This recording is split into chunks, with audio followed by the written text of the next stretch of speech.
was a common practice in warfare, Anel.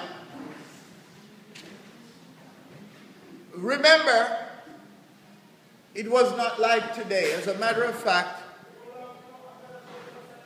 President Obama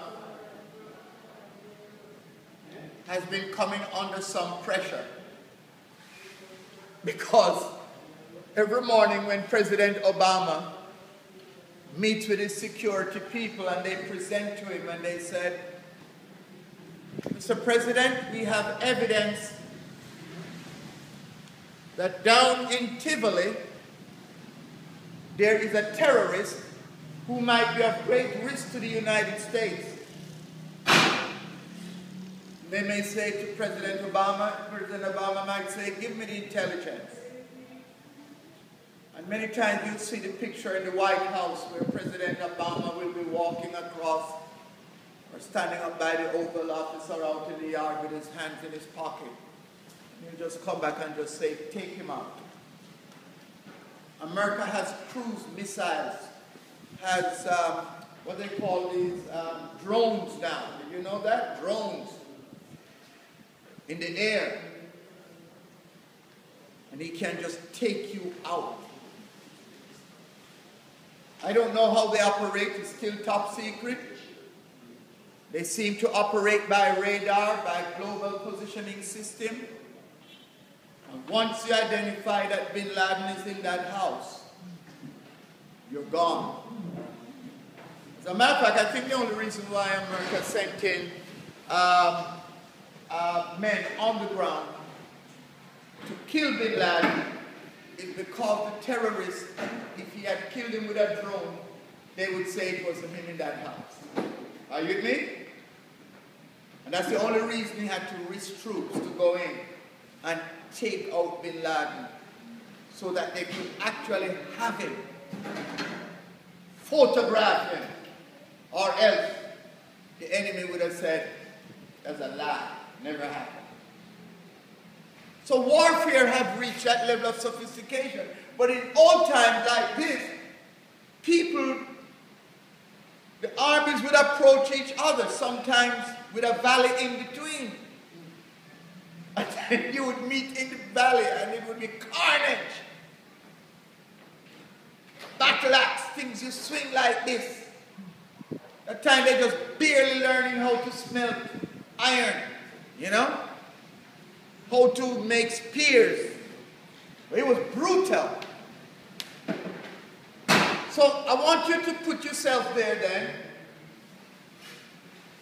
Because when you're in that kind of warfare, you know many of you are not coming back. And remember, if you get serious injury, you're going to die from gangrene. Because they don't have sophisticated hospitals. They don't know about antiseptic. Right? They don't know about how to amputate leg. They don't know how to do blood transfusion, okay? Now listen, verse 4. And there went out a champion out of the camp of the Philistines named Goliath, who was 6 cubits and a span. I don't remember the exact measurement, but that means the man would have been over 9 feet tall. Any of you watch American basketball? How tall is a basketball? 7. Huh? 7. 7 feet, you are very tall. Any of you ever seen a man 9 feet tall? Huh? That would be a very big man. Amazing, eh? And so this champion went out, his name was Goliath. And verse 5, not only was he big, but he had on an helmet of brass about his head. And he was armed with a coat of mail. You know what a coat of mail is? Like a suit over you, like iron. And he's strengthened by some little studs on it. This man was prepared for battle. And was 5,000 shekels of brass. How did he even carry that around? And he had greaves of brass upon his legs. That means not just brass, but they had these extra layers over it, so that if your spear would hit it, it would deflect. And a target of brass between his shoulders. One of the easiest ways to bring down a combatant in those days. By the way, you ladies who have men who use you for target practice, I think women know exactly how to disable big men.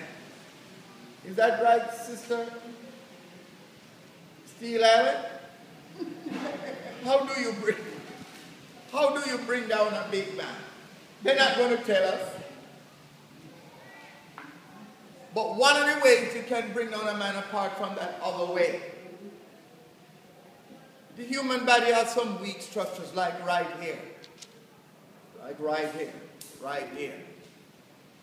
Right? Right here, the sternum.